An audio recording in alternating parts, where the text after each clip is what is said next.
नमस्कार। आप देख रहे हैं चैनल आयुर्वेद महागुरु।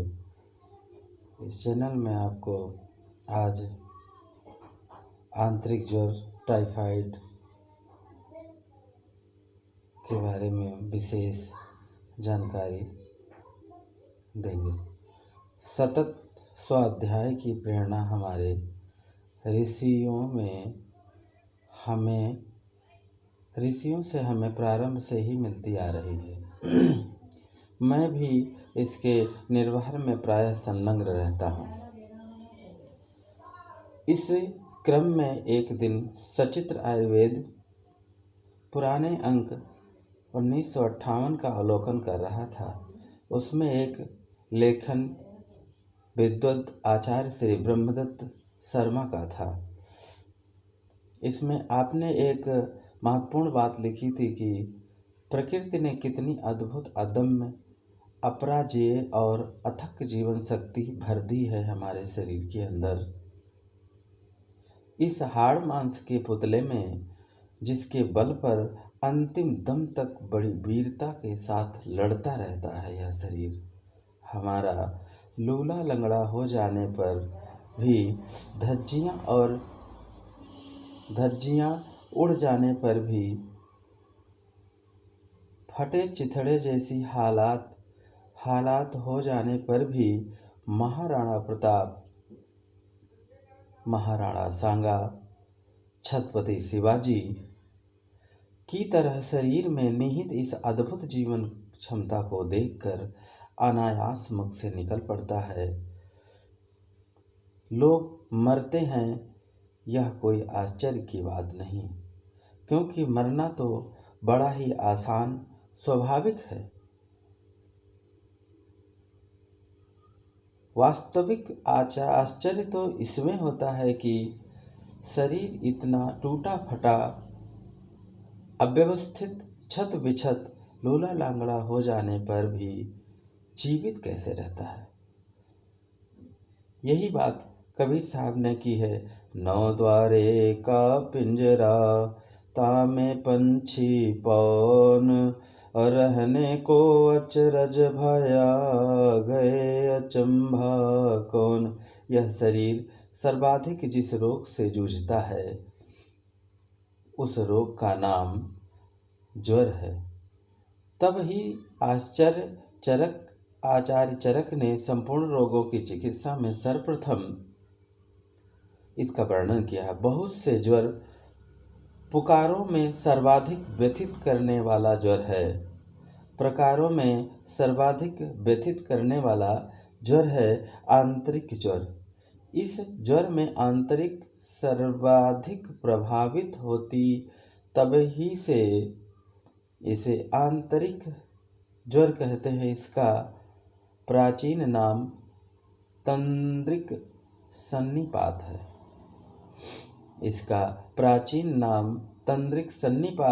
सन्निपातज रोगों में से मुकाबला करना, साक्षात मृत्यु से मुकाबला करना होता है। आधुनिक चिकित्सा पद्धति में इस रोग का नाम टाइफाइड फीवर है। यह दूषित आहार से होने वाला तीव्र संक्रामक रोग है। इसका कारण एक प्रकार का दंडाकार कीटाणु है, जिसे बैसिलस टाइफोसस कहते हैं। सन 1880 में डॉक्टर एवर्थ ने इसकी खोज की थी। इसके बारे में इस शोध को आगे बढ़ाते हुए डॉक्टर विडाल ने इस रोग की निश्चित पहचान के लिए विशेष प्रकार से एक रक्त परीक्षण विकसित किया, जिसका नाम उन्हीं के नाम पर रखा गया। यह आंतरिक ज्वर प्रायः सारे विश्व में होता है, फिर भी यह उष्ण प्रदेशों से निवासियों को अधिक होता है। वह वैसे ही किसी भी ऋतु में हो सकता है, किंतु ग्रीष्म और वर्षा ऋतु में अधिक होता है। आंतरिक ज्वर, विसूचिका आदि ऐसे रोग हैं जो दूषित खाद्य पदार्थ के सेवन से होते हैं। आंतरिक ज्वर का कीटाणु क्षुद्रांत्र अर्थात छोटी आंत में लसिका ग्रंथि के समूह में शोथ और व्रण उत्पन्न करता है। इस रोग में पहचाने पहले आंत्र में शीघ्र होता है, धीरे धीरे बढ़ता है, फिर वहाँ व्रण बन जाता है। वह व्रण बन जाने पर रक्तवाहिनियों के फट जाने से रक्तस्राव होने लगता है, मल निसरण के साथ आने लगता है। कभी कभी ज्वर के बाद मल के साथ ज्वर के साथ साथ मल में रक्त की कुछ बूंदें या मल के साथ रक्त आना सामान्य चिकित्सक और ज़्यादातर लोग उसे अर्श की संज्ञा दे देते हैं, जबकि ऐसा होता नहीं है। इससे उदर कला की लसिका ग्रंथि में शोथ एवं वेदना होने लगती है। यकृत और प्लीहा, जिसे लीवर और स्प्लीन कहते हैं, प्राप्त हो जाती है। आइए ऐसा ही एक बिगड़े हुए आंतरिक ज्वर के रोगी की मेरी द्वारा चिकित्सा किया उसके बारे में एक विवरण प्रस्तुत कर रहे हैं। रोगी मेरे एक परिचित का था जो मथुरा रिफाइनरी थाने के इंचार्ज थे। प्रारंभ में उनके बच्चे को मलेरिया हुआ, बाद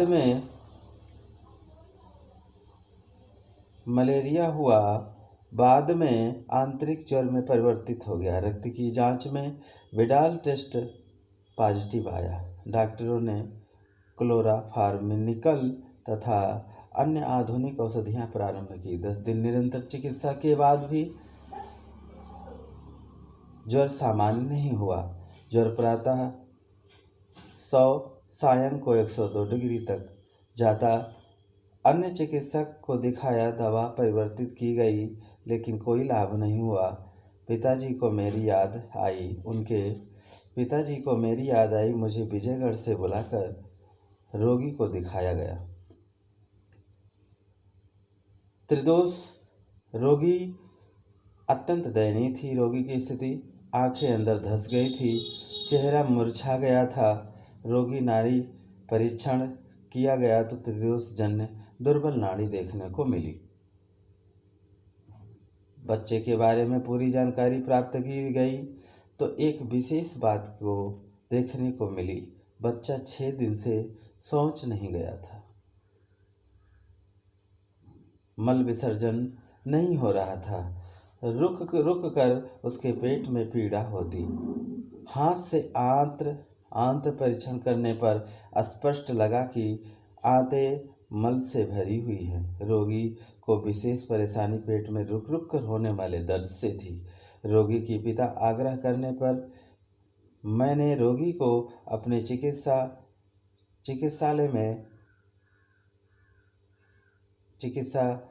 के लिए ले लिया। सभी औषधियाँ, दवा, अंग्रेजी एलोपैथ औषधियाँ बंद करा दी। सबसे पहले मैंने 20 मुनक्का, साथियों ध्यान देने वाली यहाँ पर औषधि के बारे में भी जरा गौर से सुनिएगा। 20 मुनक्का बीज निकाल कर उसे चटनी की तरह, आयुर्वेद में इसे कल्क कहते हैं, पिसवा कर लिया और गर्म जल के साथ रोगी को पिला दिया गया। 2 घंटे बाद रोगी को एनीमा दिया गया। शौच जाने पर पत्थर की सी कड़ी 20 दुर्गंध युक्त गांठें पेट से निकाली गईं। इतनी मात्रा रोगी के लिए पेट निकलने से रोगी के पेट में होने वाला दर्द रुक गया। रोगी को बहुत आराम हो गया। आजकल उसकी मुख्य चिकित्सा प्रारंभ की गई। 4 दिन तक आंतरिक ज्वर की मिश्रण की एक पुड़िया 6 घंटे पर शहद के साथ दी गई। रोगी को दिन में 4 से 5 बार आधा कटोरी मुनक्का का घोल गर्म पानी में दिया गया। रोग घटने लगा। 4 दिन के बाद बिल्कुल सामान्य स्थिति में आ गया। उसके बाद 4 दिनों के लिए यही औषधि सुबह दोपहर शाम के साथ सेवन कराई गई। इस प्रकार कुल 8 दिनों में 8 दिनों की चिकित्सा रोगी को बिल्कुल स्वस्थ कर दिया। बाद में एक माह शक्तिवर्धक औषधियों का प्रयोग से उसकी दुर्बलता दूर हो गई और रोगी सदैव के लिए स्वस्थ हो गया। मिश्रण जान लीजिए क्या दिया गया था। इसमें एक मुक्ता पिष्टी 1 ग्राम, केसर 2 ग्राम, 3 ग्राम जायफल, जावित्री 4 ग्राम, लौंग 5 ग्राम, तुलसी पत्र 6 ग्राम, अभ्रक भस्म 7 ग्राम, कुल औषधि 28 ग्राम हुई। इसमें 2 कस्तूरी भी मिलवाते थे, लेकिन अब कस्तूरी बिना असंभव हो गया है। हम बिना कस्तूरी के ही यह योग तैयार कर लेते हैं।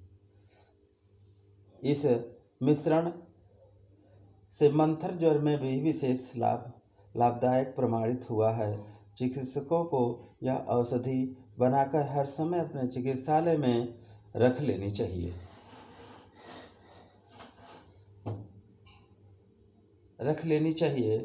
और जो फांट बनाया गया उसमें और हम डलवाए थे उसमें औषधियाँ खूब कला 10 ग्राम, मुनक्का 10 ग्राम, लौंग, छोटी इलायची, तुलसी पत्र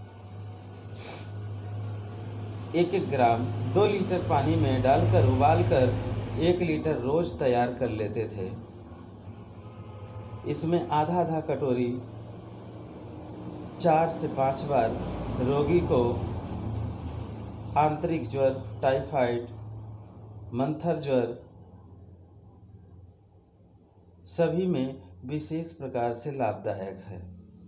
धन्यवाद मित्रों। नेक्स्ट वीडियो में और अधिक सफल औषधियों के साथ आपसे मिलते हैं।